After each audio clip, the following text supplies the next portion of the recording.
They're getting their kicks and high performance at Route 66. It's here they rewrite the records. Pro Stock Car, Pro Stock Motorcycle, and Funny Car are each the quickest fields ever. Many have scored best efforts, but 2 points leaders, Melanie Troxel in Top Fuel and Ron Capps in Funny Car, sweated out the rain yesterday. We'll tell you what happened. The finish line lies ahead. The road to an NHRA championship is full of peaks and valleys. And Melanie Troxel has her first career win. 1 minute, you're sitting on top of the world. The next, you're struggling to win a round. Pedregon puts Capps on the trailer in the first round. But true champions fight their way out of the slump to stay in the championship chase. Today begins an important stretch of 3 races in a row. For some, it marks a chance to turn things around. Others hope it won't become a stumbling block that keeps them from the championship. The road to the 2006 Powerade drag racing title passes through Chicago, and the championship chase continues now.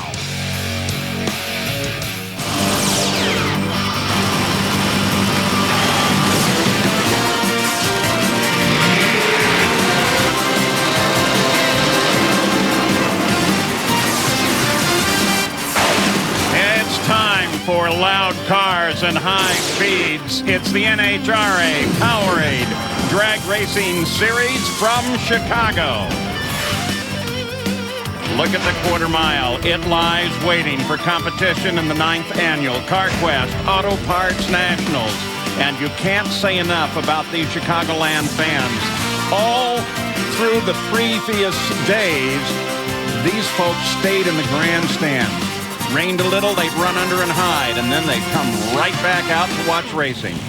Hi and welcome. I'm Paul Page with 22-time national event winner Mike Dunn.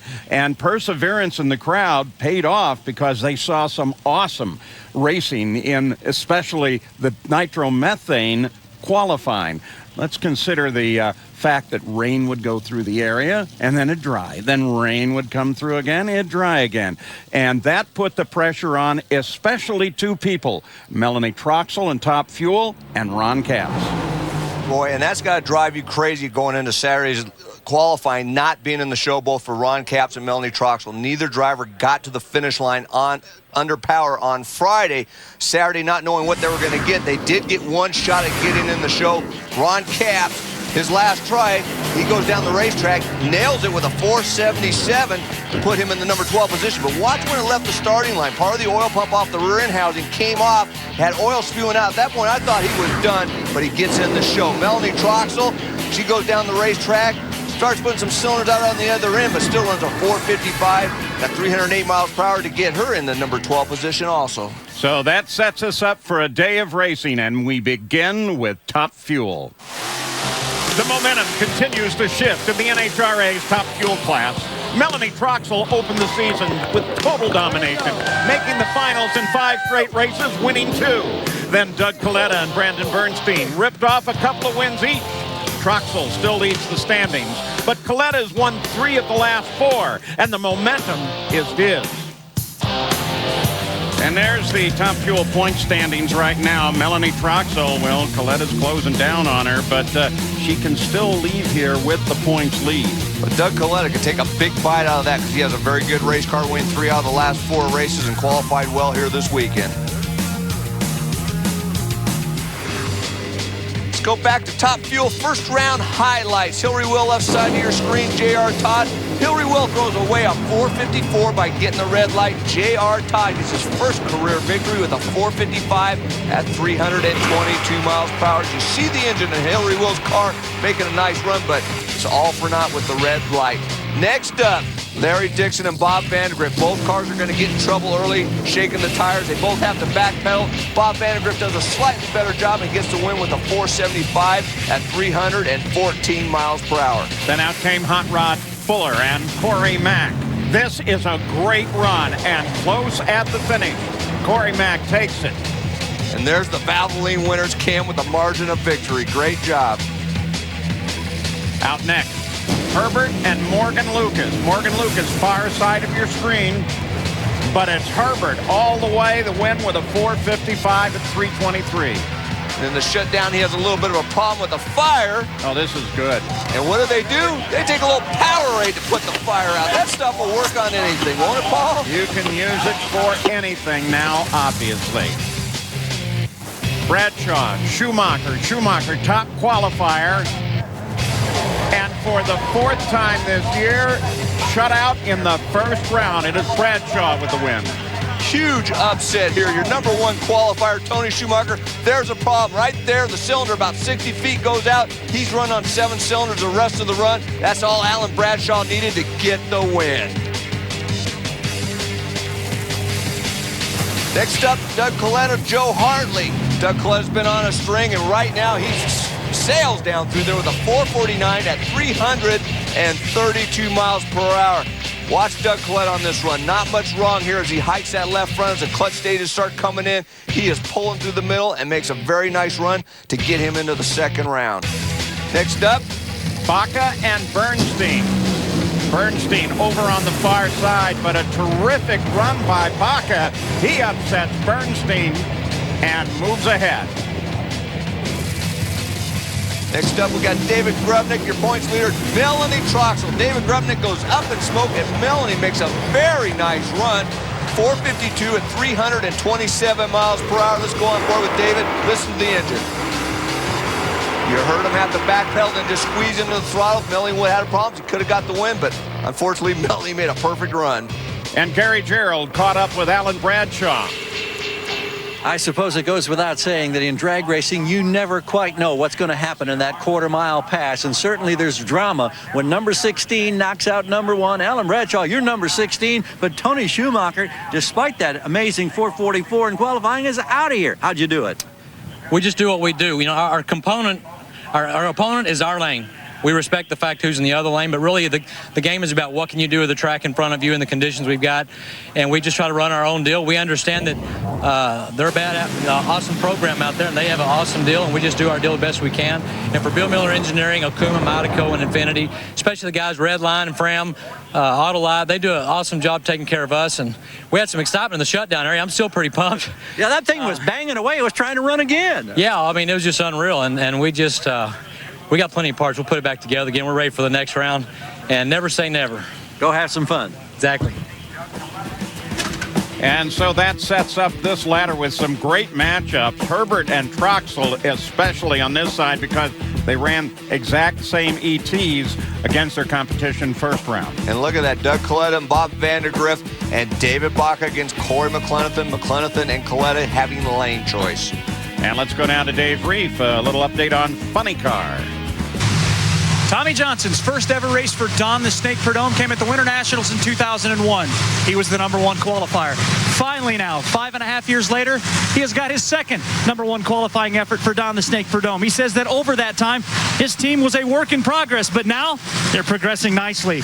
Once a self-term sleeper, it's time now for Tommy Johnson to turn spoiler and try to become the first #1 Nitro qualifier to win a race this year. To do that, he might have to get past the points leader. Ron Capps is back. After a 2-race setback with narrow first-round losses, Capps went to Topeka and won 4 straight rounds. And he beat 13-time champion John Force in the final round for the 3rd time this year. Could this finally be Ron Capps' year in Funny Car? Well, you take a look at his points, and it certainly looks like it can be, though. John Force is not all that far back, and Ron Capps, that terrible weekend, trying to just get in this field. In Funny Car, first round, Ron Capps was just happy to face anybody. He faced Cruz Pedregon, who was all over the place on the near side. Capps had the parachute go early, but still, he took the win.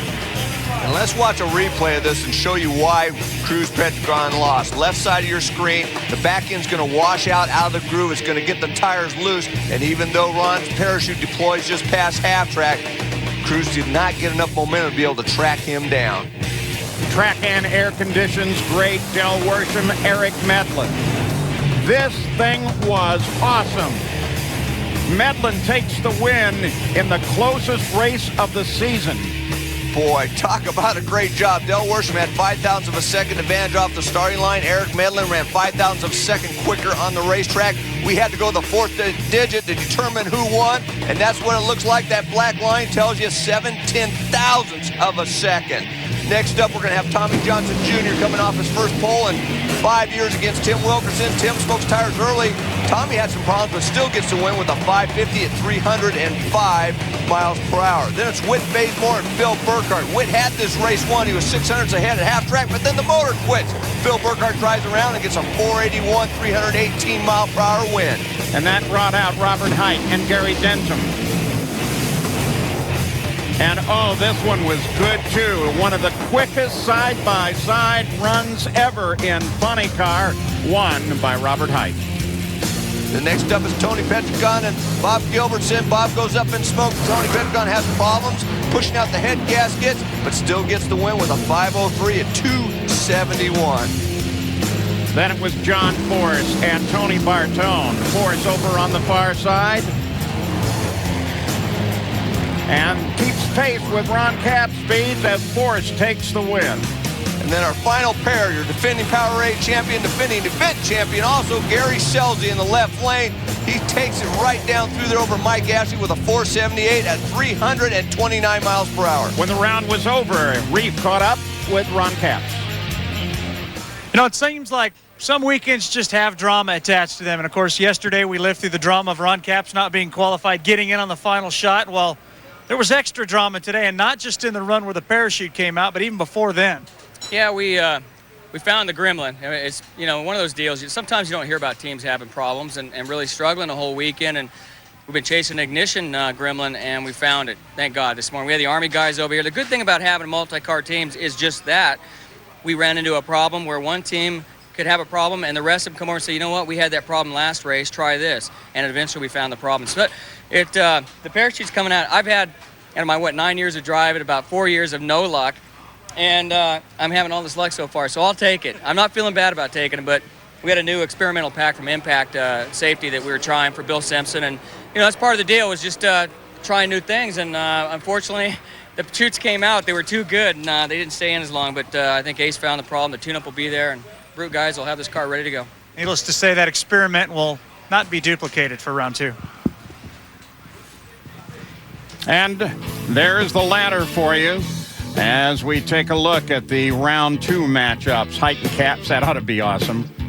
And on the other side of the ladder, we got Phil Burkhardt and John Force. Phil Burkhardt been a giant killer before, and Eric Medlin and Tony Petrigan, with Force and Medlin having lane choice. And coming up at Route 66, it's Top Fuel. Melanie Troxel breathing a little easier right now. She'll face Doug Herbert. They had both identical 455s in first round. So we're ready, round two of Top Fuel at the CarQuest Auto Parts Nationals. It'll be Alan Bradshaw and J.R. Todd. J.R. won his first round win ever earlier today. This is a race of the up-and-comers right here. J.R. Todd and Alan Bradshaw, two guys that really looked real good in the first round. Alan Bradshaw with that great 454 elapsed time, and J.R. Todd right behind him with a 455. Both these cars get hooked up. Should be a very good race. Alan won his second round of competition earlier today.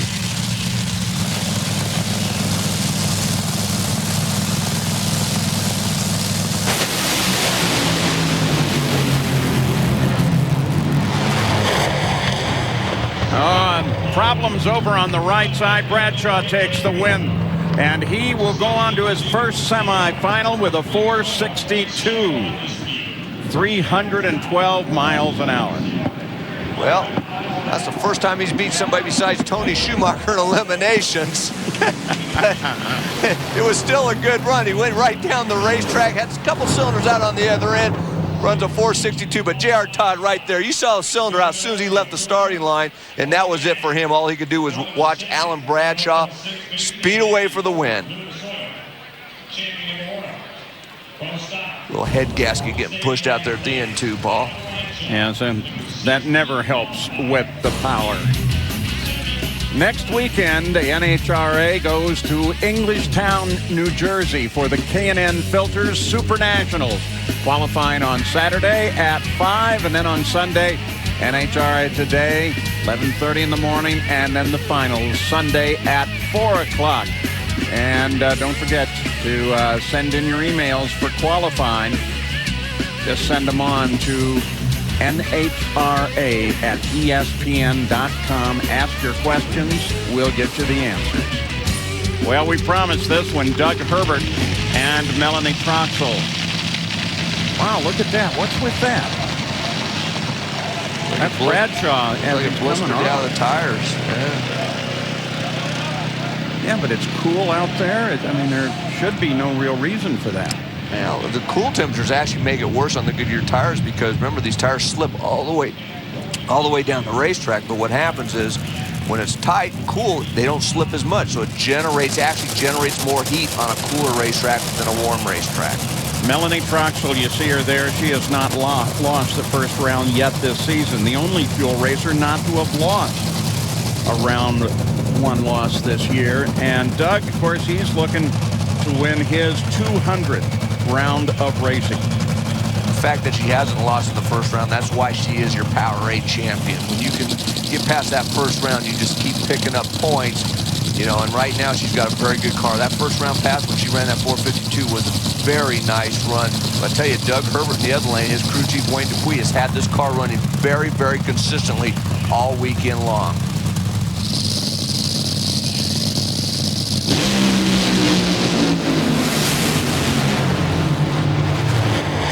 Good race, and Melanie takes it with a 450 at 319 miles an hour, but not without some smoke at the end of the run. Well, that smoke isn't going to bother. This was just a great side-by-side drag race. Hats off to both teams to get this thing down the racetrack. Doug Herbert had about 1/100 of a second advantage off of the starting line, and then Melanie Troxel just runs her down. She's run just a little bit faster at the 8th mile and then was able to carry that speed. A lot of smoke on the other end, but it looks like most of it was out the header pipes. That's usually an indication that probably burnt some pistons. No big deal. They'll replace that thing and be back for the semifinals. A winning 450 to a losing 452 for Herbert. Melanie starts to unstrap and knows that she moves on to the next round after dodging the bullet on the qualifying and the weather, the changing weather conditions on both Friday and Saturday. Now there's Corey Mack in the cockpit, and he will face David Baca. Now these guys used to be teammates, and Corey is looking to go to the semifinals for only the 3rd time this year. And it's going to be tough because David Baca has a very good race car. He's been making good runs this weekend, and we talked about used to drive for David Baca when he first built the Top Fuel team. He didn't have his license, and Corey drove for him towards half a season before David stepped in. You know, it's kind of interesting to think that in the first round of Top Fuel, points holders 3 through 8 are already gone. Let's go to Dave. You know, it's still tough to get out of your mind that vicious accident that Corey McLenathan went through in Bristol not so long ago. We always talk about him still being a little bit battered, still being a little bit bruised. In fact, in talking with him on Friday, actually disclosed that when he had a break and actually got back out to California last week, went and saw his family doctor, who went through some pretty extensive regime with him in terms of checking him out, and indeed x-rays did show that Corey McLenathan suffered a cracked rib on the side of the rib cage, and then another broken rib on the back where that car spun around and hit the wall. So he's still a sore guy, probably going to be that way for, doctor says, maybe 6 to 8 weeks yet. Hard to believe you can hop into a Top Fueler with all the vibration and everything going on with a couple of cracked ribs. Especially and not know it for a while. Yeah, I mean, he probably doesn't feel it on the run because your adrenaline's going, but it's after the run when you try to get out of the race car. That's when you feel it. This is a good race. We got a good racetrack right now. All these cars going down the racetrack, and these two cars are set up pretty evenly.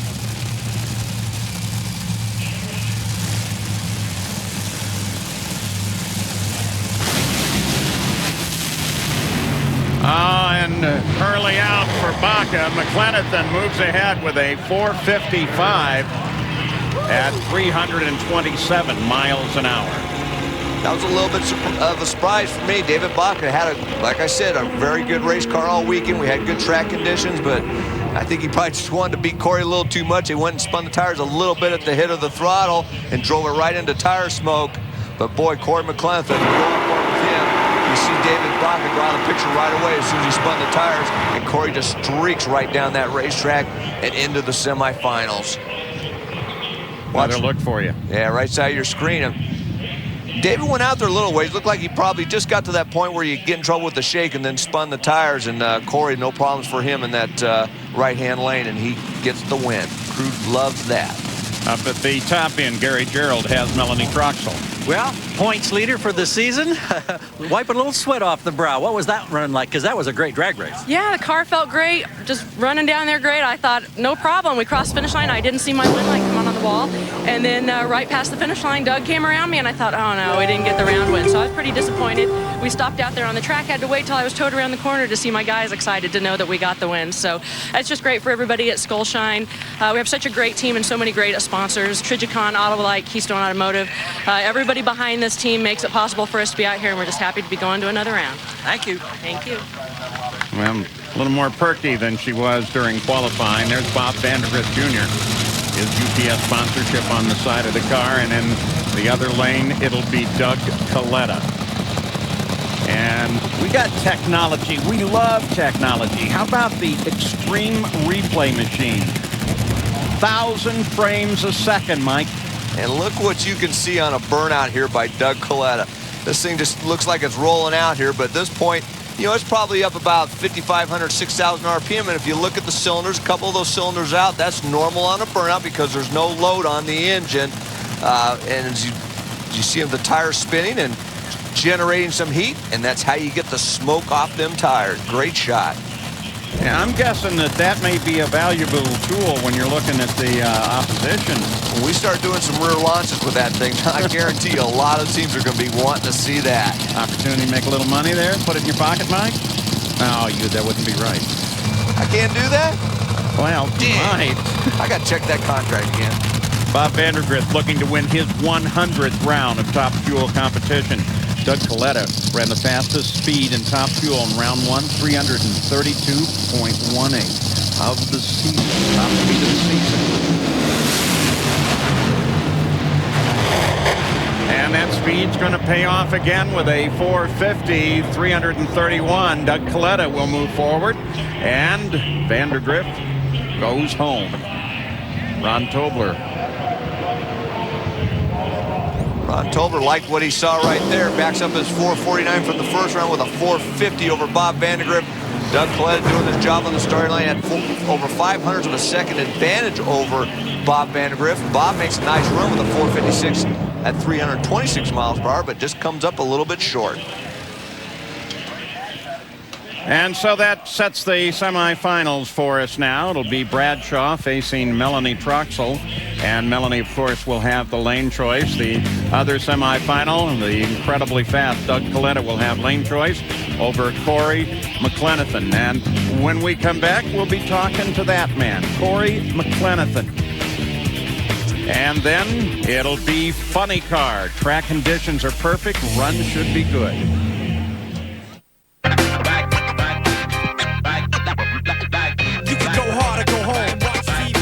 Choice to make. So what's it gonna be? So what's it gonna be?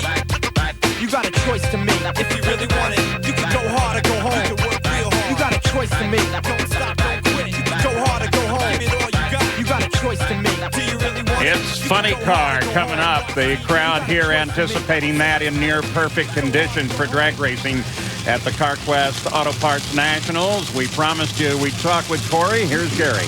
Corey, I think we're all wondering how you're feeling physically because of learning that you do have a broken and a cracked rib. Well, I'll tell you, winning rounds can make you feel a whole lot better. So, you know, Steve LaValle from Fram took me out to dinner last night, so a couple glasses of wine and a steak. Maybe there's something in the works there that makes it all happen. But I'll tell you, for this Fram Boost Top Fuel Dragster, to have Evan Knoll in the house from Torco Racing Fuels, and I mean, all the rest of our guys, Jegs, FabTech, I mean, Pure Power Lubricants, so they're the ones that keep this thing going. Our Light Smart Place keep it lit. For me, it's just a great ride. So far, it's been an awesome day. You keep winning, you don't feel any pain. And keeping with the rule, 8 hours from bottle to throttle. Here is the Funny Car Ladder presented by Lucas Oil. Looking into this round number 2, Tommy Johnson Jr. and Selzy. That ought to be terrific. On the other side, John Force, Phil Burkhardt, Eric Medlin, and Tony Petragon. That'll be a great matchup. And as far as why Tommy Johnson slowed down to that 5.5 second pass in his first round defeat over Tim Wilkerson, had a chance to talk with him, some of his crew. Actually said Mike Dunn, they went up there a little bit too weak, took things too much for granted, pulled some power out of the race car, and of course atmospherically it's a little bit worse today too, so that may have exacerbated the problem. So they're leaning on it a little harder this time. And that's a situation the first 200 feet. If you don't have the wheel spinning hard enough, it starts wadding the tire, goes into tire shake. You lose that contact and you smoke the tires. The fix there is, like they said, you just hop the engine up, get that tire spinning quicker earlier. It won't shake and hopefully go right down the track. Gary Selzy, the defending champ here.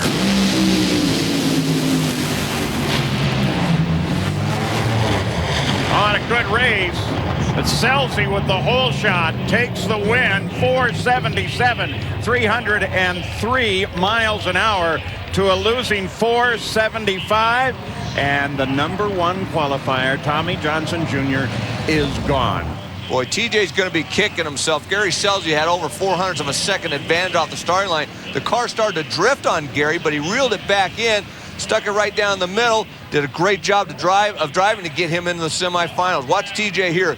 This was a good run. I think it's probably the number they were just looking for. TJ just was uncharacteristically late on the starting line. 107 reaction time. He's usually much better than that, and it cost him this time. And there's the Valvoline winners cam. Gary just well ahead when he got there.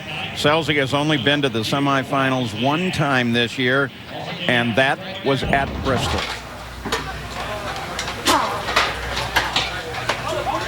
Well, over in Alan Bradshaw's pit, they haven't done this too many times. That was only the 3rd round win of his career, basically, for Alan Bradshaw. But they're basically doing normal service here. You pull the blower off it, pull all 8 pistons out. They'll pull the clutch out of that thing. The clutch is extremely hot. That's why they got to wear those lined gloves there. I've burned my hands and arms a few times on that, but it's well orchestrated. I'm sure they'll get it back together. Well, Pro Stock will be coming up in a bit, and we had the King Demon run last night, Mike. Right, Greg Anderson and Jason Line, the teammates in the final. What a great race. And Greg Anderson runs the quickest elapsed time ever, 6:62 at 208 miles per hour. Jason Line was right behind him at a 6:63 at 207. When it was over, we spoke to Greg last night. That was just a blast. Absolutely the most fun I've ever had on a drag strip. That's just incredible when you can put the 2 Summit cars in the final of any race, no matter if it's a point race or a King Demon race. It's just even more fun when you're racing for nothing but money. Don't worry about the points. Big money, big King Demon money. So an incredible drag race. I can't believe that I won. I looked over. I thought I was behind by maybe an inch. It looked so close. There's no way you could tell who won. That's why you got that little electronic scorecard down there, and it was the quickest side-by-side race ever in history. Apparently it doesn't count for national record because we're done with qualifying, but you know what? It gives us a lot of confidence, man. We know what we can do with these 2 cars, and I've never won up here at Chicago, and I still, I guess, haven't won the points race up here. I got to try again tomorrow, and it's a whole new deal, but it gives us a lot of confidence, and now I know maybe a little bit of the monkey's off my back anyway. So that was the King Demon Crown final. Greg Anderson takes it, and if he can win in Pro Stock today, has a chance to double up, and that means payoff maybe in the 6 figures. Eric Medlin and Tony Petragon. Tony Petragon coming off of 2 out of the last 3 funny car wins. He's really been struggling pushing out head gaskets, so Eric Medlin's been running awfully strong this weekend. Well, for Tony, it goes away early, goes into tire shake, and Medlin with a 480, 320 miles an hour, moves forward. So Medlin takes the win over Tony Petragon. That looked like a situation where Tony Petragon had the same problems before, where they basically got in problem. Now watch how quick these. Wow, Tony just went in and staged both lights right away, and then Eric was right behind him. and the right side of your screen, he goes into tire smoke. Probably had a little head gasket problem again, it looked like, but the tire smoke pretty much did him in, and Eric Medlin gets into the semis. Let's go to the far end. Gary Scelzi is with Gary Gerald. With the defending champion of this particular event, who has had his emotional roller coaster to ride thus far this season. But as we near mid-season now, is this team starting to find form? Well, it is, but we still keep having problems. You know, it knocked the burst panel out of it right there, probably around 1,100 feet or so, and I was waiting for Tommy to go around me, and, you know, it got over to the left, and I mean, you get so busy in this thing, you're not sure what's going on, but we just haven't got a handle on it yet. I mean, we should be running 60s. Can't get the clutch to pull down on the motor, but the Mopar Oakley Dodge is going to the semis for the first time in a long time. I feel good about it. Zippy and I have just decided we're just going to do our thing. We're going to have some fun, and whatever happens, happens. Maybe something good will happen, because I hear they give away blue hats on Sundays here. They do. Hole shot wins are always good, by the way. I don't believe that hole shot deal. Look at the 60-foots. I took a chunk. Yeah. Big monster matchup on the line right now. It's Robert Hight in the left lane, Ron Capps over in the right lane. Last minute adjustment as Jimmy Prock reached inside of the clutch timers, made a few adjustments. You got to assume, Mike Dunn, that he's probably trying to take a little bit of power out of this car. You can't believe you're going to be able to go up there and run a 472 right now, but bottom line is I think he's trying to be safe, make sure the car goes A to B, because Capps has been susceptible this weekend. That's exactly what he wants to do. You just got to tiptoe down this race car. Even though the sun's not really out, the track is a little bit greasier right now, so he wants to make sure. Now, he chose the left-hand lane. Robert Hight, we talked about, and Jimmy Prock. First round, all of Team Force liked the right lane, but they've moved over to the left now.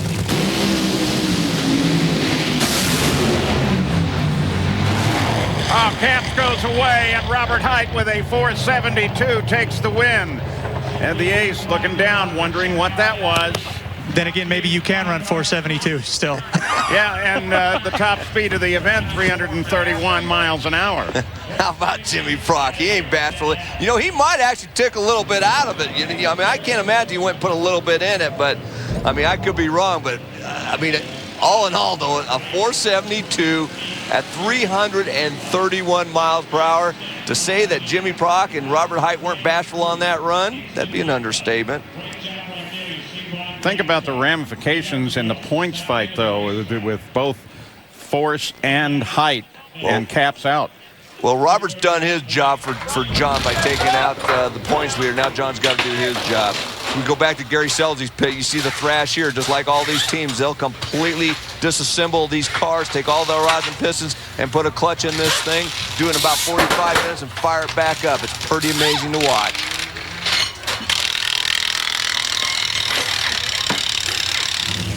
Back up on the line, who will face Eric Medlin in the semifinals? Will it be Phil Burkhardt or John Force? Listening to John Force, Burkhardt has a winning round record over John Force. He's 8-7 over John. Pretty good number. Phil Burkhardt's always been known as a giant killer. You can never take him lightly. John Force knows this. They got to get this thing down the racetrack. Now, he has lane choice. He chose that right lane, even after his teammate Robert Hight ran the 472 in the left lane. See how it plays out.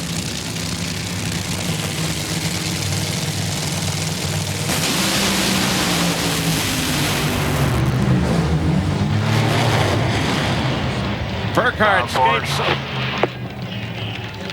They give him his speed and his ET for John Force with a 472, and that means 3 Force cars are now in the semifinals. That's huge.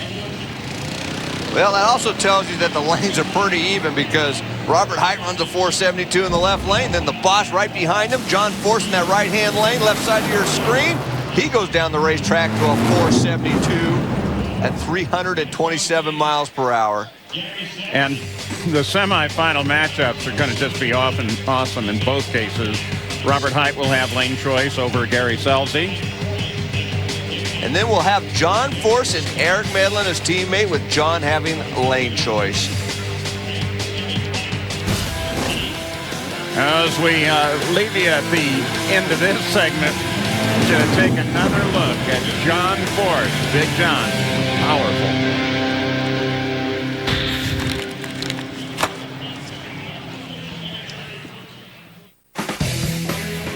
Well, the temperatures are now fairly mild in the crowd is loving that at Route 66 Raceway in Chicago, Illinois, the NHRA Powerade Drag Racing Series. In this Powerade Power Time, we ask Pro Stock driver Erica Enders to take the mic and ask our most recent winner, Dave Connolly, some quick questions. Favorite late night snack? Taco Bell. Mine too. What's your favorite karaoke song? I don't do karaoke. Good answer. National Geographic or Sports Illustrated? I'm a male. Sports Illustrated. Most overrated pro stock driver? I'll get in trouble if I say anything there. A piercing or a tattoo? Tattoo. Most embarrassing moment? Most embarrassing moment. Actually, I'm looking at the trailer right now and thinking the wrong sponsor on national television. And last but not least, Jessica Alba or J-Lo? Jessica Alba. Girlfriend's gonna be mad about that one. You're supposed to say Jenny. Yeah, she's referring to his girlfriend, Jenny. Pro Stock Highlights, round 1. Let's get you caught up with a couple key matchups. Jason Line, Vieri Gaines. This was all Jason Line off the starting line. Both drivers run identical 6:66 elapsed time, the quickest side-by-side race. But there's a Valvoline Winners Camp margin of victory. Up next, we're going to have Jim Yates and Erica Enders. Jim Yates gets a slight advantage off the starting line and then runs a 6:69 at 206 miles per hour to take out Erica's 6:71. Then it's Greg Anderson and Warren Johnson. Greg Anderson, right side of your screen. This was all him from start to finish. A 6:65 at 207 miles per hour gets him into the second round. Then we have Steve Schmidt and Richie Stevens. Steve Schmidt red lights away a career best 6:68. Richie Stevens in near lane. He runs a 6:67 to get into the next round. Afterward, Gary Gerald caught up with Richie Stevens. Richie, you're there at the line. You're focused. You're the #1 qualifier. Out of the corner of your eye, you see a red light for your opponent, Steve Schmidt. Is that unsettle or unnerve you at all? A little bit. I mean, that never really happens against me. Usually the guy's got the best light of his life against me. I rarely ever get a red light, but we'll take any win we can. I mean, from Mopar, Valspar, Superwinch, Keystone, everybody else that's involved. It's good to get a win here at the Schumacher's home race. Good stuff. Thanks. Thank you. And so the Pro Stock ladder shows Stevens in line and Johnson and Greg Anderson. And on the other side of the ladder, some good matchups. Mike Edwards and Jim Yates, Dave Conley and Kurt Johnson. And now it's time for Pro Stock Motorcycle. Teams are seeing yellow and black this season in Pro Stock Motorcycle.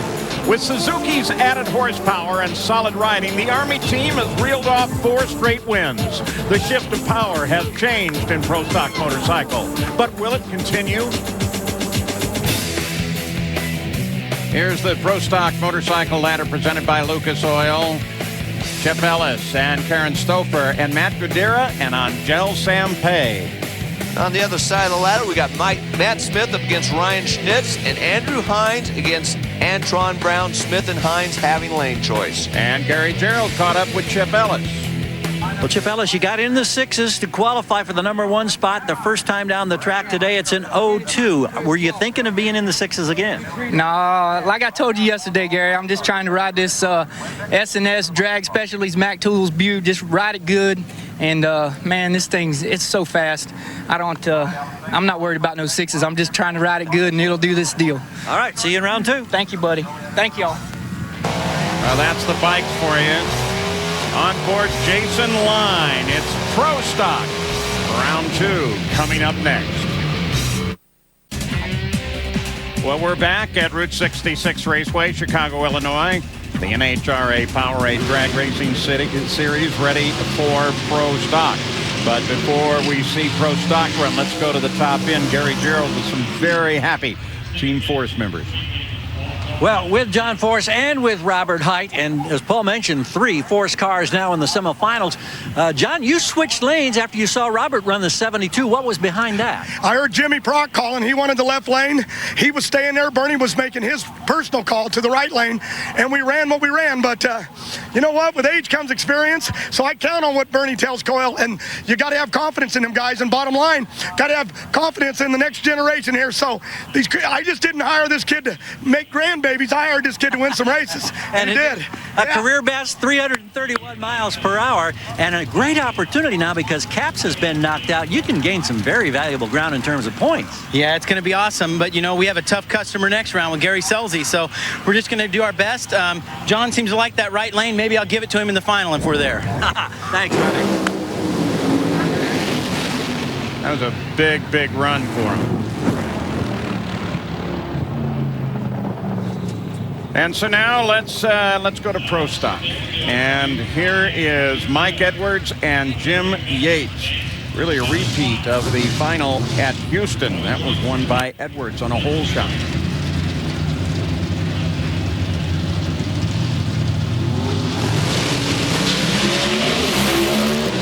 Yates gets the advantage this time, though. And Edwards, you can see the smoke. Looks like the motor went away.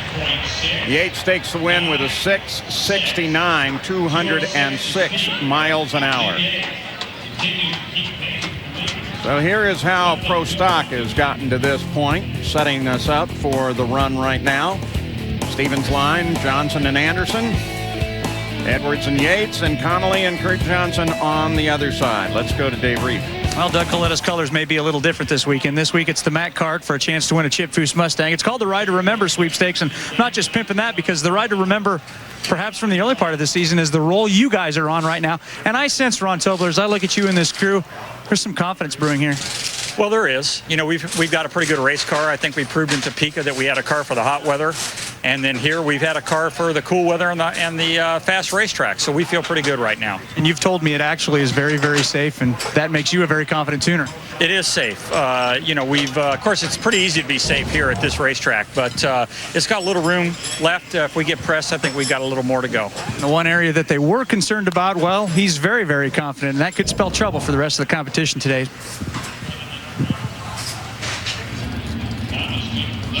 Yeah, and Doug's looking for his 4th win in the last 5 races. And in Pro Stock, round 2, you see the results, and who's going to face Yates, Connolly or KJ? Boy, this is a great matchup here. Dave Connolly, we always talk about how good he is driving, always gets that great reaction time. Kurt Johnson with lane choice has chosen that left-hand lane, as everybody has in Pro Stock. They definitely like that left-hand lane, so there's a little bit of advantage there, I think, in Pro Stock, but boy, you got to be careful with Dave, because Dave will nail that tree. Repeat of the Topeka final. He nailed the tree there. Red light. Conley goes away right away with the first foul of the year. KJ goes on to a 6:66, 207 miles an hour.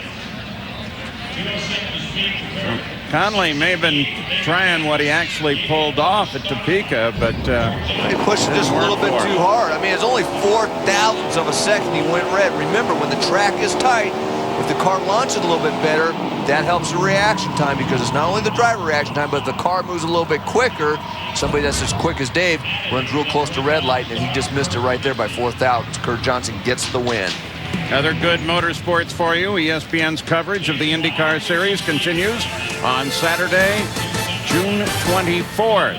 The SunTrust Indy Challenge on ESPN2. And for more information, log on to ESPN.com. I got lane showing. Oh, yeah, a little strategy discussion. You're doing good up on that 50. You're winning rounds. That's what's really important. You know what I mean? To see you evolve. I see you take a step. All 3 John Force cars still in this show. John's got to be a happy guy right now. Jason Line and Richie Stevens. Line has won this race the last 2 years. So he obviously loves this racetrack, doesn't he? Well, I want to find the guy who doesn't. Everybody seems to love this place. Yeah, I mean, it's smooth, it's fast. I mean, you don't have to, you know, the cars usually go right down the racetrack and just throw everything at it, and it sticks, and you run those career best elapsed times and speeds. That's why you love it. Stevens, top qualifier. one on a red light in round one.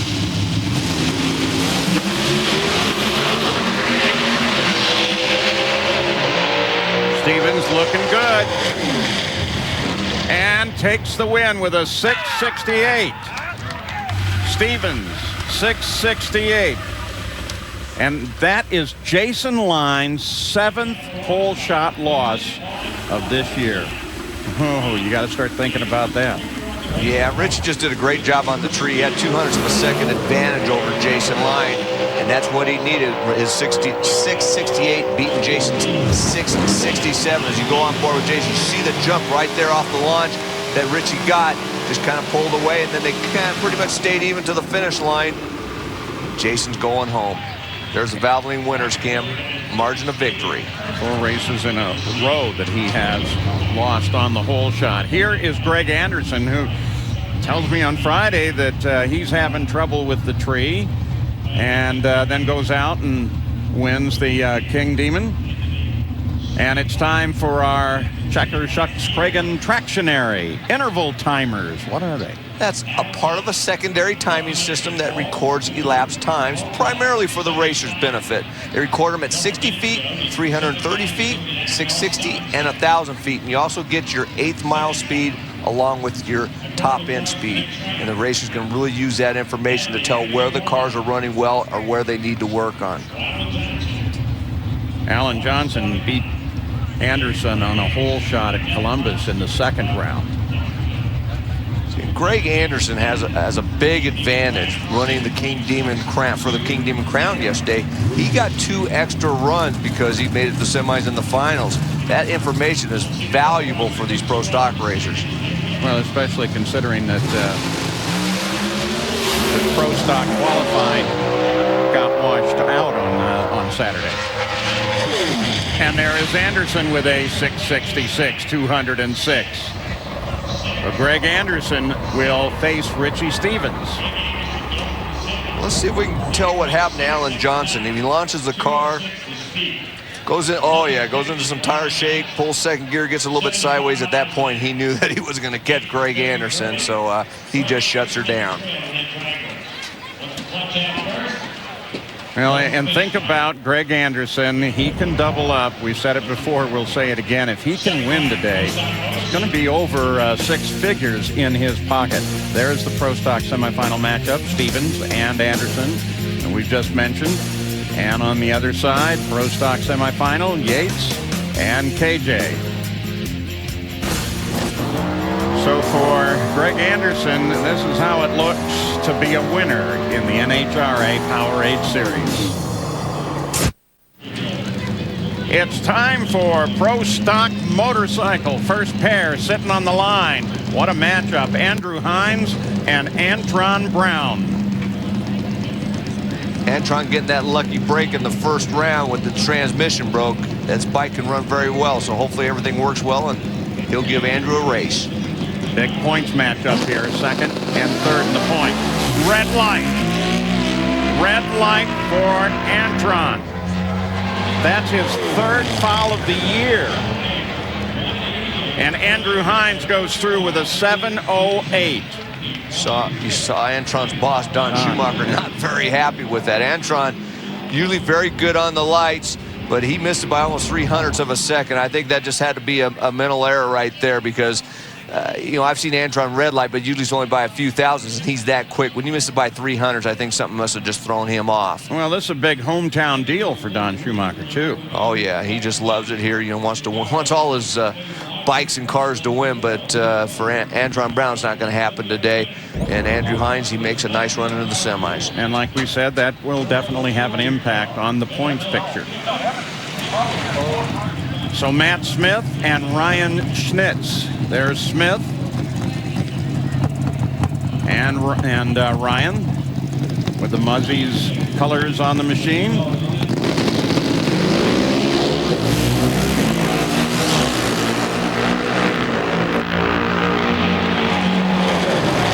And Schnitz, the 716, 182 miles an hour to a losing 718, 181.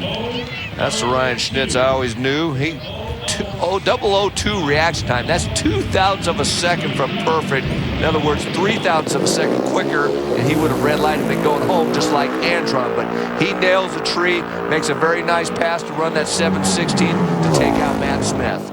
Well, Ryan Schnitz, for a guy who is only maybe going to run a couple this year and hoping for more, is looking pretty good. Let's go to Gary Gerald. Andrew Hines, you dodged a big bullet when you beat your teammate by, what, 5/10,000ths of a second. But here you are now, moving on, semifinals. Yeah, the Screaming Eagle team's doing a great job, man. That first round with GT, that's always nerve-wracking. We hate running each other that early in the day, but put up a good fight. And, 5/10,000ths, I don't even know if you can measure that. I'm sure it was really, really close. But B-Rod's running pretty good right now. We're going to the semifinals, and just happy to be out here doing this close to Milwaukee. We're in Joliet, Illinois, real close. All the Harley guys are here. It's great. Thank you. All right. Matt Guerra hoping to go to back-to-back semifinals, and of course Angel Sampey, the points leader. Matt's got a good motorcycle, and he does have lane choice. Angel over in that right-hand lane. We'll see what happens. And a red light. Oh no! Angel Sampey, red light. And I don't think Matt Guerra saw it. He looked like he broke the transmission. He hit his. Looked like he hit his hand on his leg. I think he thought he lost the race. Well, he had some sort of a problem, but the bigger problem goes to Angel Sampey because the red light ends it all. Now watch Matt, right side of your screen. I mean, Angel only went red by 0.02 of a second, so if he didn't look at the tree, he would not have known that Angel went red because it was too close. It looks like something broke. You see the smoke come out, probably did miss a shift, over-revved that engine, and he thought his day was done, but he's in the semis. There is Angel. Now, we got two Schumacher bikes, both with trouble. That's a pretty amazing occurrence here. Yeah, both riders going red. That is a big surprise. Here's what's amazing. Yeah, and here's what's amazing about that. All of our national event winners in Pro Stock Motorcycle are already gone. And in fact, there is only one Suzuki left, and that's Karen Stouffer. Remember, Suzuki got that advantage this year with the rules changes, and they subsequently won the first 4 national events. If Chip Ellis beats Karen Stouffer here, it's an all-V twin semifinals. Well, and it is.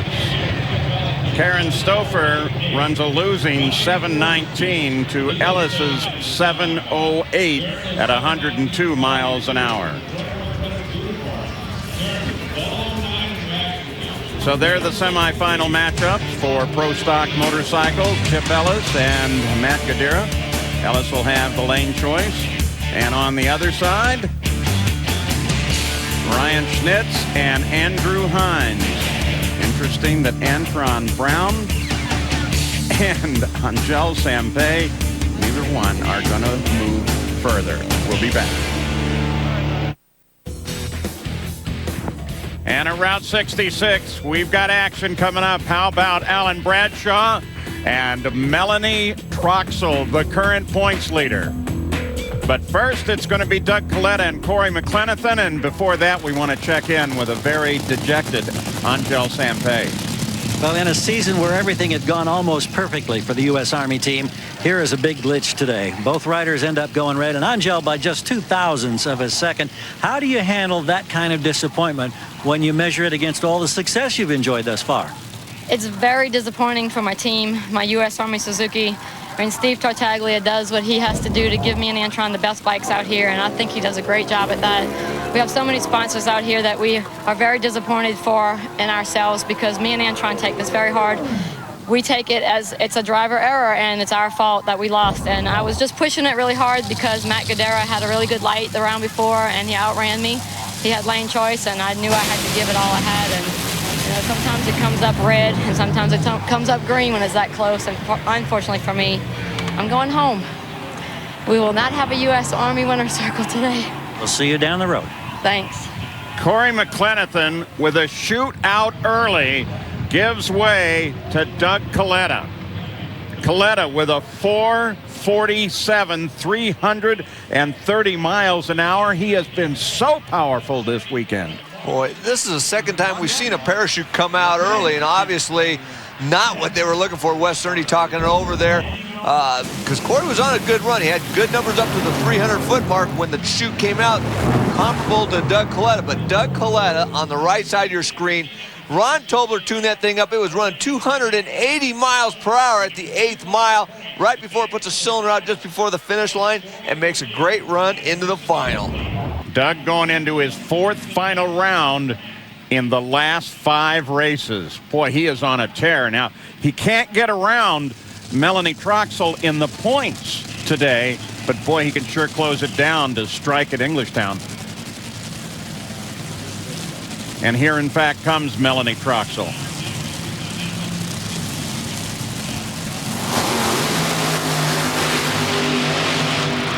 Gary Gerald is at the top end with Doug Coletta. Well, Doug, this team, we've talked about what great momentum you've been able to generate. You and Ron Tobler and everybody. A 447. Were you anticipating something that good? Yeah, I was hoping for that. You know, Mac Tools is trying to give away a Foos car, and we're trying to go rounds out here. So we're just real happy to go, get the round win and go into the final. It's all good so far. All right, terrific job. Thanks. We'll see him in the finals. Well, next week, the NHRA goes to the K&N Filters Super Nationals, qualifying Saturday at 5, then NHRA today, Sunday morning, that's regular time, 11:30, and the finals at 4 o'clock in the afternoon, all on ESPN2. Join us, won't you? Down on the starting line with Alan Bradshaw here. I mean, on paper, this should be all Melanie Troxel, but Alan's made some good runs getting this car down the racetrack. I believe he's got to just keep doing the same thing. If he can run another mid 450 to high 450, if Melanie makes a mistake, she could be there for the taking. But what a turnaround for Melanie Troxel after struggling to get in the show on Friday and then basically getting in on Saturday in one run. She's come back and made some great runs in the first and second round. And you just saw Doug Coletta. Remember, his crew chief is Ron Tobler, who is married to Shirley Muldowney, and if Melanie wins, she'll tie Shirley Muldowney for the most final rounds in a single season for a female top field racer. And she is looking good. Oh, it goes totally away for Bradshaw with a 447. Melanie Troxel takes the win at 327 miles an hour. Wow. Richard Hogan, the crew chief for Melanie, what can you say? Just doing a great job as you look at the numbers there up on the board. Just keeps getting better and better every round. This is going to be a great final. Doug Coletta. Watch this. You see Alan Bradshaw basically blow the engine, or just engine gives up just past half track. And then Melanie Troxel, I mean, man, straight down the racetrack to half track. She was running 278, a little bit slower to the 8th, but that thing really moved early and then started moving around on the other end, kept all 8 cylinders lit to the finish. Makes a nice pass. Let's go to Dave. Well, obviously disappointed in losing Bill Miller, but for you and first-year top fuel driver Alan Bradshaw, wow, what a great weekend for you guys. What do you have to say about this team and this effort? I'm really tired. 18 years I've been doing this, and I need a nap right now is what I really need. But, you know, you got to thank Okuma and Goodyear and all the people that have been behind us, Redline Oil and Autolite Spark Plugs. I mean, it goes without saying, it's a cliche, but you really can't do it without all those people helping you. And the crew, I mean, what can you say? They've been doing this for so long, and it's a good reward for them. And like I said, I'm going to go home and take a nap after this. I'm used to going eating Italian after first round, you know? He beat the #1 qualifier today in Tony Schumacher, but couldn't quite beat his teammate, who's standing by with Gary. Well, Melanie, here you go. Another final, and this is becoming a habit. How much has your confidence risen over the stretch of, what, now 9, 10 events this season? You know, we did so well early in the year, and then we didn't do bad the past few races, but we weren't quite doing as well as we had early in the year. So this is what I've been saying that we needed to do. We needed to step up. Dougie is so tough out there. We knew he's not going to give us any freebies. We got to hold on to those very valuable points. And what a group of guys I got here. These Skullshine guys are doing such an incredible job. All of our sponsors, Torco Race Fuel, Skullshine, Autolite, Mac Tools. I mean, we got, Matco Tools. We got an incredible group of people working on this car, and I don't think my guys get enough attention, so this one's for them. All right, going to the finals against Coletta. They both ran 47s, but if my math is right, Paul, I think Doug's got lane choice by 6 thousandths. You're exactly right, Gary Gerald, and the finals matchup then for Top Fuel will be a rematch of the final round at Atlanta. And as Gary suggested, Doug Coletta will have lane choice. It's Funny Cars that will come back next. Gary Scelzi is against Team Force because all three of those guys are in the semifinals. We'll be back. This telecast is also available on ESPN2 HD.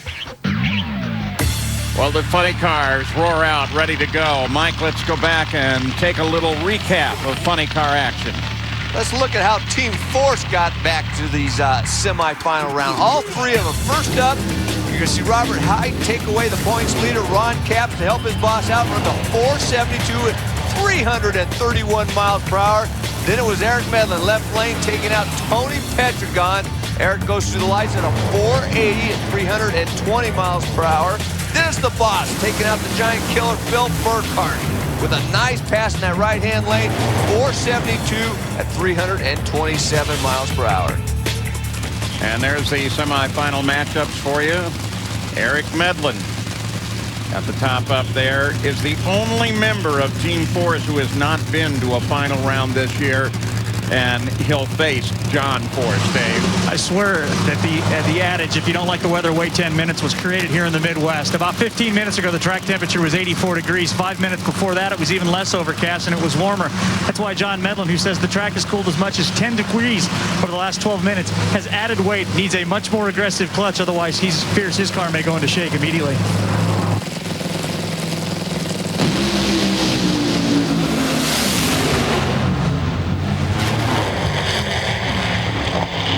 Still is going to look for that trip to the final round. John Force takes the win with a 473, 327 miles an hour to a losing 497, 242. Well, crew chief Austin Coyle didn't have John's car run very well in qualifying, but eliminations, that's a different story. This car's been running good all day long. It's been on a string, and a 473, 327 gets him into the final. And John Force still has not won this year. He was the runner-up at Topeka. We look at it one more time. Is John Force on his way to his first win of the year? We'll see.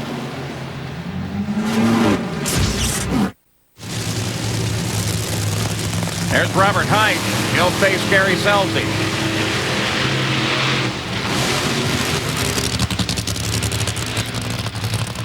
Scelzi, of course, trying to protect Ron Capps' points lead. Capps has had a troublesome weekend, barely made it in, and then out early. Right now, taking out Robert Hyde's going to be a tough task for Gary Scelzi, but Gary Scelzi has a good race car. I mean, he ran a 477 in the previous round.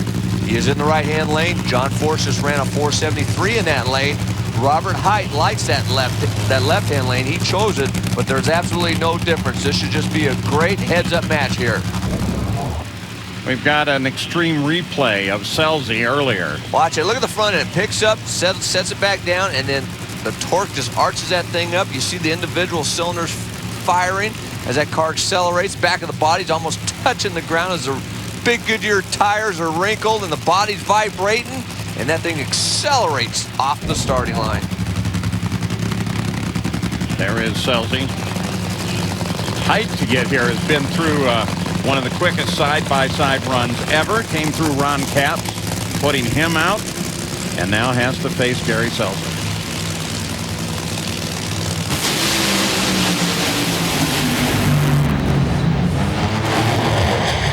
Oh, now that's a race, and Height takes the win with a 470 to a losing 472. Height at 330 miles an hour. Quickest funny car race in history, and you just saw it. Let's look at it again. This was just a great race. I mean, Gary Scelzi had almost 200ths of a second advantage off the starting line. That was the difference on the track. The margin of victory was 12/10,000ths at the finish line. Hey, hats off to both teams. A great job and a great race. And look at that margin of victory. That was close. 12/10,000ths of a second. Yeah, that's perfect. There are the elapsed times, the interval times as they come down the track. You can see Gary Scelzi was ahead all the way to half track, and 1,000-foot mark. That's where Robert Hyde finally went by. Let's go to Gary Gerald. He's with John Force. Well, John, you're in the finals, and you're going against that young man you were talking about earlier that you didn't want him to raise grandbabies. He's racing it. What do you got for him? I feel great. These kids like Eric and Robert, and they're the future of this sport, and the Selzies and the Ron Caps and the Worshams. But me, I'm having a great time out here because I feel like, I'm teaching them sometimes. Even the kid went deep on me. I thought, okay, now there we go. But it's just exciting because Castro and Ford, they pay us to win, and now we got a car. Either way, we're going to get a win here. So my deal is just to not think about that grandbaby and get my energy up so I can do my job. And you're going to gain some ground on Ron Cap. Okay. The final matchups for Funny Car, Robert Height and John Forrest, and the son-in-law will have the lane choice. Big John, he's just happy to be there. He's looking for that first win of this year. Hard to believe that he's gone this far without a win. We'll look at that last run one more time. This is great.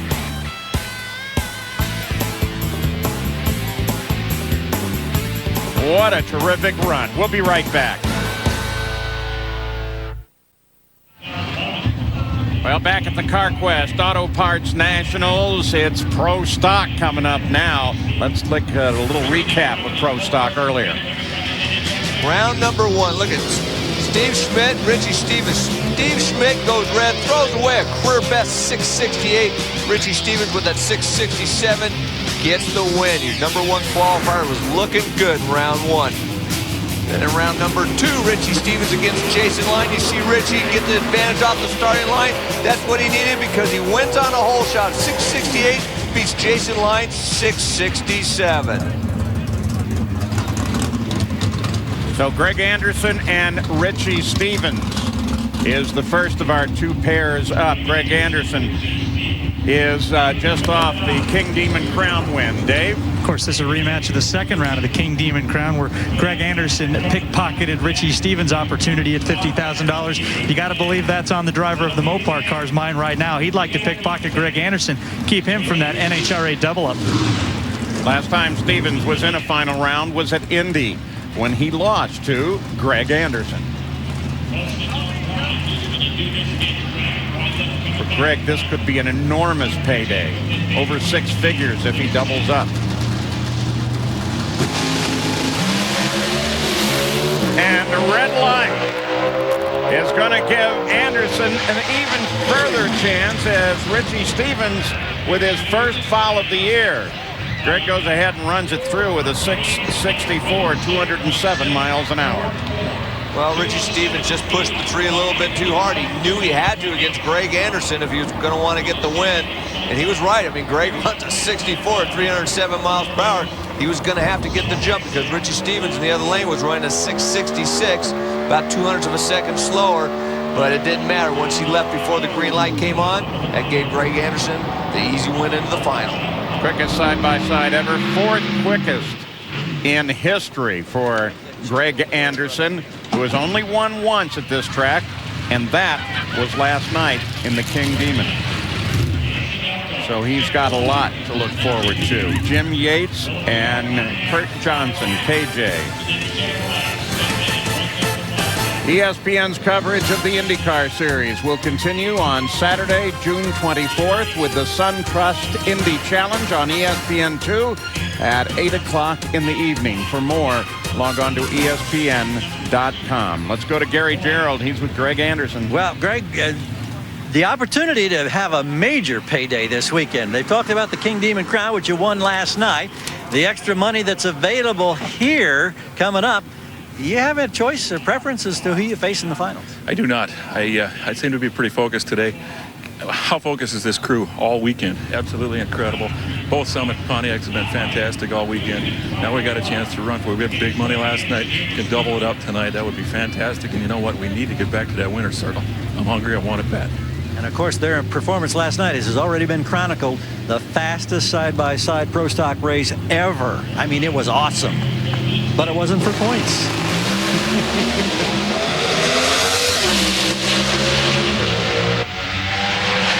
Yates and Johnson with a 666, 207 to Yates losing 667. Another good race for both drivers trying to get into the 3rd finals of the year. And this time it was going to be Kurt Johnson. He's got a very steady, consistent race car. He got a slight jump off the starting line over Jim Yates and then ran a little bit better elapsed time. And that gets him into the final round and gets Greg Anderson. So there's one of our finalists, and there is the other, Kurt Johnson. So the Pro Stock final will look this way. Anderson and KJ, and Anderson will have lane choice. Pro Stock Motorcycles next.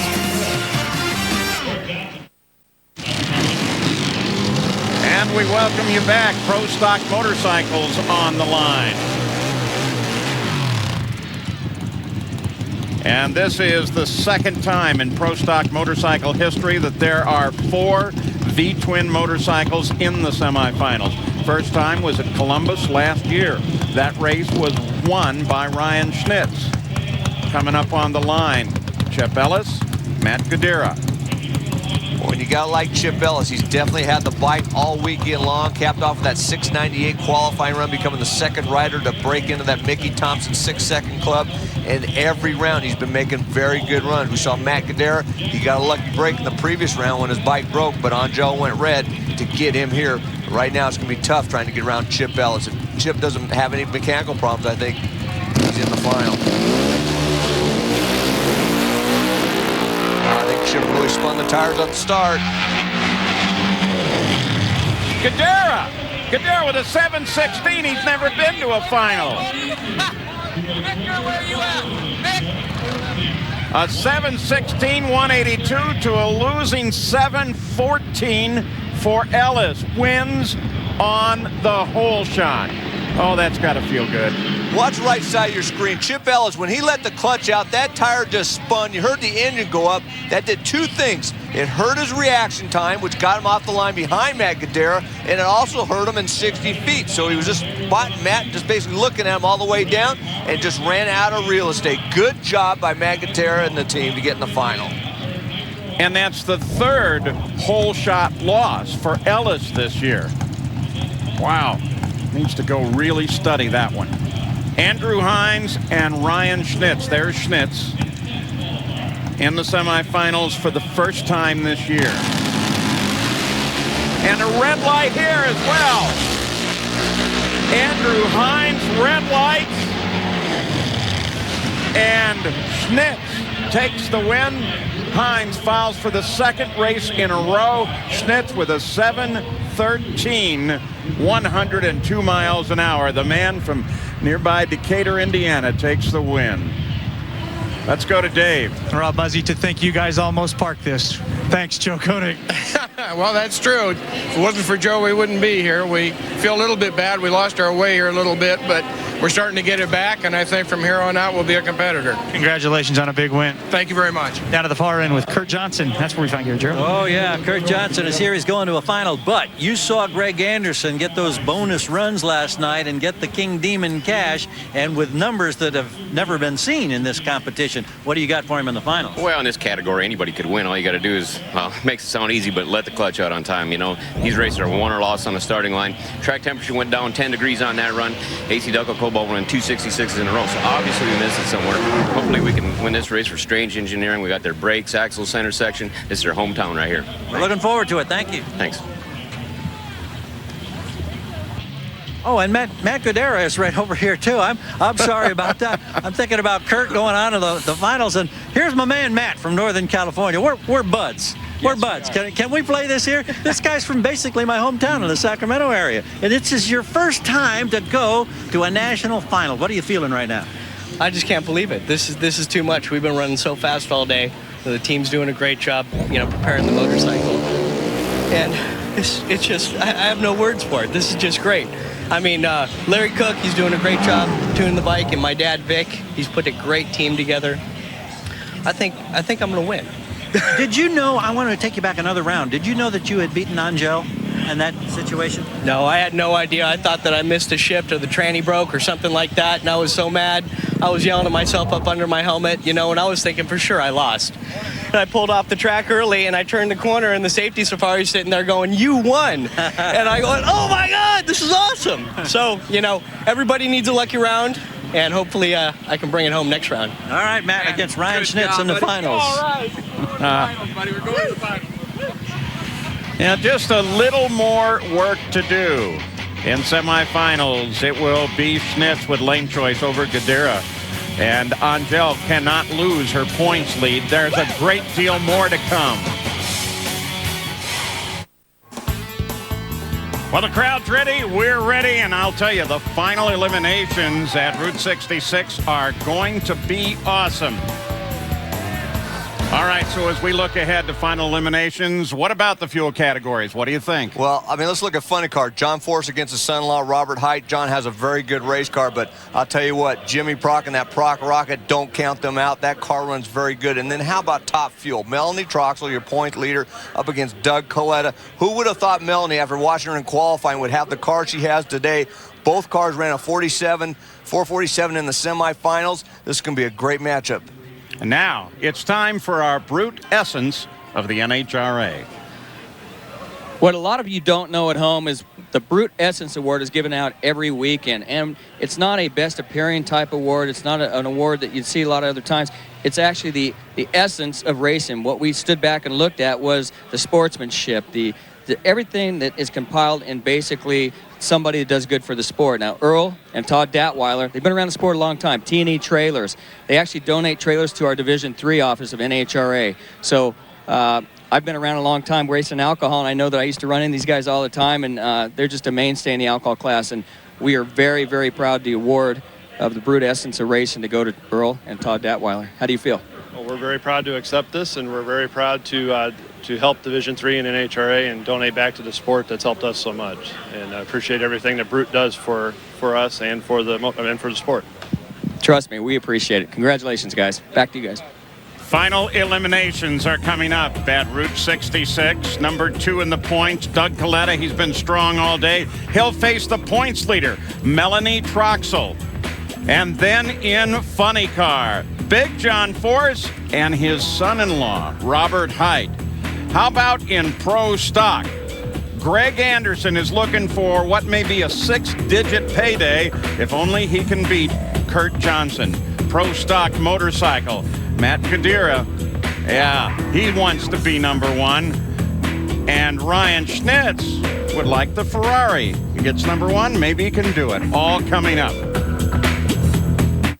At Route 66, the CarQuest Auto Parts Nationals, it's time for the finals. Final eliminations. Getting ready to fire up the pro stock motorcycles. A little bit of weather hanging over the area. There is the way it sits right now, Mike Dunn. Yeah, 66 degrees, very low on humidity. Track temperature, that's the key, 84 degrees. The track is going to be tight. It's the altitude just above 1,400 feet. For the pro stock motorcycles, the wind has been a factor almost throughout the weekend, and it's picked up a little brisk and has moved from a headwind to a crosswind. It's kind of circling back and forth. That crosswind, they got to be very careful when they go past the grandstands. That's where it wants to move them bikes around. So on the line for the first time this year, no Suzuki's, no Don Schumacher bike. Matt Gadira, you saw his road to the final, and he faces Ryan Schnitz. You can see guest pack on Channel 7 on set programming and IFB 1 and 4. Hey, Matt Gadira, this is his first final round. He's got to be a little bit nervous. I know I was in my first final, but he's got to stay focused right now.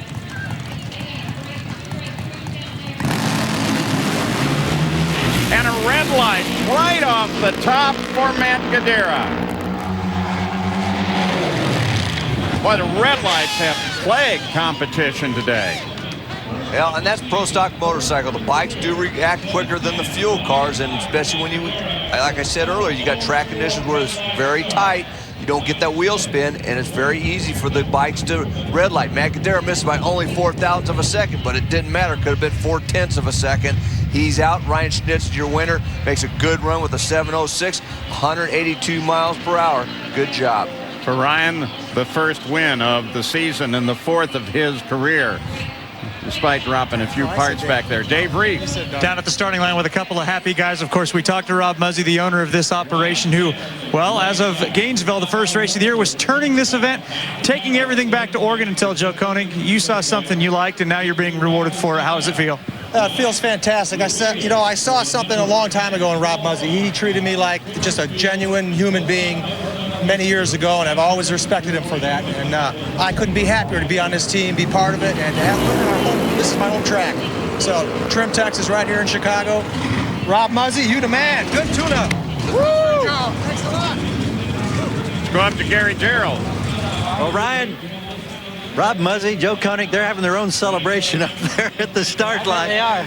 Tell me about this particular run, and were you aware of the fact that Godero went red? Yeah, I saw the wind light come on in my lane, and I knew I had it, wanted to make a clean pass. Get some more data for us. We've been struggling a little bit, haven't had the fastest motorcycle out here, but we've done a great job today. So I can't thank Trimtex enough for coming on board and allowing us to race this full season. Muzzy, Schnitz Racing, NGK, and Bates Leathers, I love them all. Thank you. Here's your first non-Suzuki winner of 2006. That's it. Good Thank stuff. you. Thank you. So congratulations to Ryan Schnitz, the winner in Pro Stock Motorcycle. That was nice. Now, Pro Stock, Greg Anderson. He's not won a race since early February. And hoping for his 41st, which will make it an enormous payday with contingencies and everything, and doubling up well over 100,000. And he's never won a national event here in Chicago. This would be his first time. He has won the King Demon, won it last night and back in 2004. But Kurt Johnson right now wants to keep him from that. We heard Kurt in his interview in the previous round that a lot of this is determined on the starting line. He's exactly right. Pro Stock is so close. Greg does seem to have about a 1 to 200ths of a second advantage in performance on the racetrack. So Kurt knows he's got to really push that tree to try to make up some of that. Kurt won here in 2003. He last won in the series at Vegas.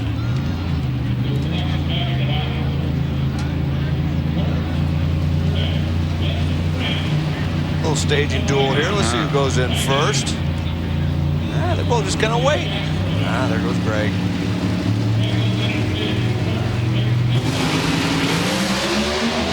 Wow, Kurt drills him on the tree. Greg has said any number of times that he's having trouble with that. It was real trouble here and cost him a bunch of money. Kurt Johnson with a 664, 207 miles an hour takes the win to a losing 664, 208 for Greg Anderson. And Kurt Johnson once again denies Greg Anderson of getting a win here in Chicago. What a job by Kurt Johnson and the entire team. Kurt nailed the tree, double an 012, 12,000ths of a second from perfect, and then runs a great pass, a 664 with a 6. Greg Anderson ran slightly quicker, but that jump that Kurt got off the starting line, he was not going to be caught. And quickest side by side again. It doesn't matter if you do it shorter as long as you don't get there first. Let's go to Gary Gerald. Well, Kurt's coming this way. We're working our way to the front of the car. That was almost flawless. An 012 light, a 664 pass. You knocked out the guy who had the hot hand this weekend. What are you thinking? Well, it's just a bunch of hard work, you know. Our crew chief, Kevin Horst, he's at a wedding this weekend, and you know, Derek and Bob and everybody involved, AC Delco, Chevrolet, this Cobalt was absolutely flawless today, 66, 67. Redline oil, Mark Christopher Chevrolet, the Goodyear tires were hooked up.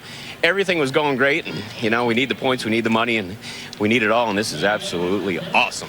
Nothing like a career best to stick in your pocket with a Wally. Perfect. Thanks. One more look at it for you. Yep, Kurt did his job perfectly and gets the Wally. Greg comes up to congratulate him. The Wally, of course, named for Wally Parks, the founder of the NHRA. But funny car. And here we've got some internal conflict. Two John Force Racing cars. Robert Height, who is also the son-in-law of the man in the other lane, John Force, who is also the owner of the team. So what do you do if the guy in the other lane has not yet won a race this season? You go out and you spank them. That's what you do. I mean, I don't care if he is writing the paycheck. I like them trophies. You know, it's all about the trophies. When it's all said and done, it ain't about the money. But right now, this is a great matchup. John Force obviously has a very good car to get him in the final. I mean, he did not do all that great in qualifying, but boy, eliminations, he's doing good. But how about Robert Hight, Jimmy Prock? Jimmy Prock has this thing really running good. He had lane choice. He's chosen that left-hand lane. John Force likes the right-hand lane anyway, so the lane choice is not an issue. This is going to be a heads-up race, and I think the guy that just makes the most horsepower is probably going to win this race. John has only raced his son-in-law one other time in a final, and then he won it.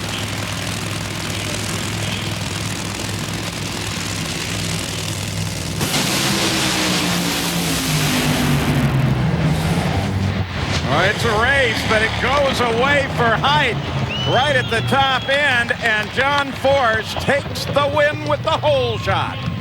Wow, both cars broke before the finish line. What the heck happened there? Were they both trying to throw the race or what? Oh, finally, John Force takes a win this season. Dave Reef, what's Austin Coyle think? Well, what does Austin Coyle think about getting a win, the first one finally this year? I think it's about time we had a little luck go our way. I mean, I have no idea what happened down there, but we were both trying to run well into the 60s, and something happened. Well, nice 1,300-foot tune-up. It was a coast fest after that. Wow, this was a big surprise here. You saw the funny flame out of Robert's Heights, and his engine quit, and then right after that, John Force's engine quit. And they were pretty much, John had almost 500ths of a second advantage off the starting line, but Robert had made up a couple hundredths of that by half track, but then they both pretty much quit, and John just coasted for the win. For his 120th win. Daughter Ashley and the rest of the team certainly enjoyed that for Dad. Look how close. Now let's go catch up with John Force. Gary? For the 20th consecutive year, John Force has at least one victory in a season. Nobody has ever had that grand success, the 120th career win. Did that thing break on you right at the end? I didn't even know I won. I thought I lost because Robert whooped right on me there in the lights, and I thought, got me, doorbell or something come off. But man, it's awesome. You know that, you know, it's funny, all these years of winning, your kids, they never ask you like, gee, you did good.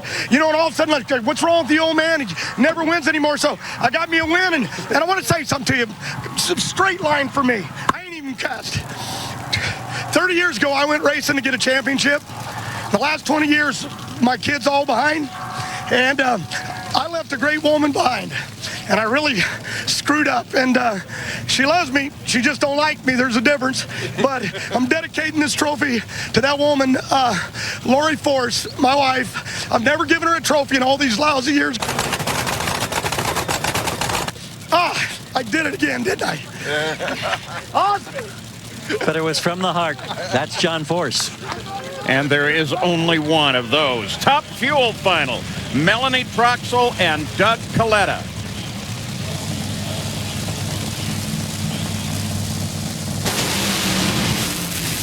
Whoa, Melanie gets sideways, comes all the way across the line, and Doug Coletta takes the win. Coletta with a 450, 330 miles an hour. See a dejected Don Schumacher walking back. I tell you, you got to give credit to Ron Tobler and Doug Coletta and that team.